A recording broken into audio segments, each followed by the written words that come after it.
We want to head now to southeastern Ukraine, where our chief foreign correspondent Richard Engel is on the move this morning. Richard, what are you seeing there?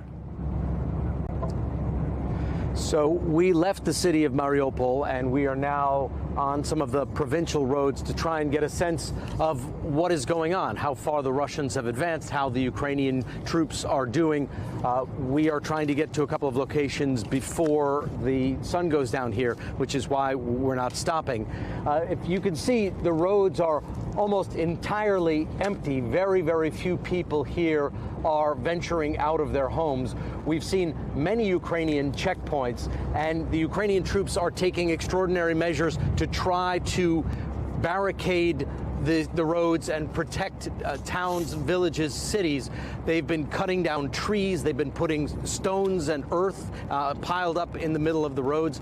The Ukrainian troops are also trying to distinguish themselves. They are putting distinctive colors, yellow or blue, on their helmets, on their arm, on their uniforms, in order to prevent friendly fire, but also potentially to recognize saboteurs, because there are Russian troops in this country. The Russian troops have similar uniforms, they have similar military equipment, and there are reports that some of them have been wearing actually Ukrainian military uniforms. So the soldiers themselves are trying to barricade the cities, protect the cities, and also to take precautions so that they know who is who on what is now a nationwide battlefield.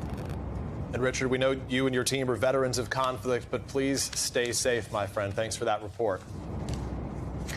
Well, tens of thousands of Ukrainians have fled their home country, crossing the border to Poland for safety. That's where we find NBC's Kelly Cobiella.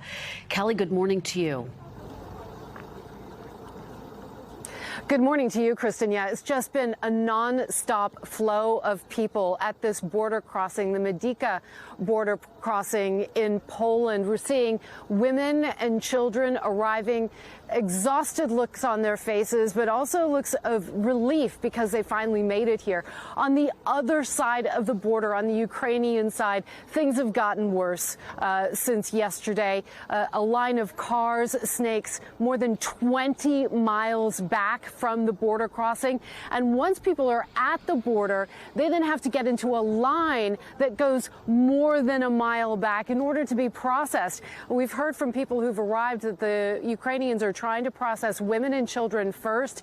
But again, it's just taking hours. One woman told me it took more than 24 hours for her to get to this side of the border. She was traveling with her 2 young children and exposed to the elements overnight, you know, spending the night at that border crossing in the cold, no facilities, no food, no place to use the bathroom. So a really difficult situation for the people trying to get here. But once they get here, the situation on this side has actually changed quite a bit since yesterday. If you just look off to my shoulder here, you see a number of groups set up alongside this fence. They're volunteers who've come here just to help out. They've brought supplies for people who've come here with nothing, supplies for children.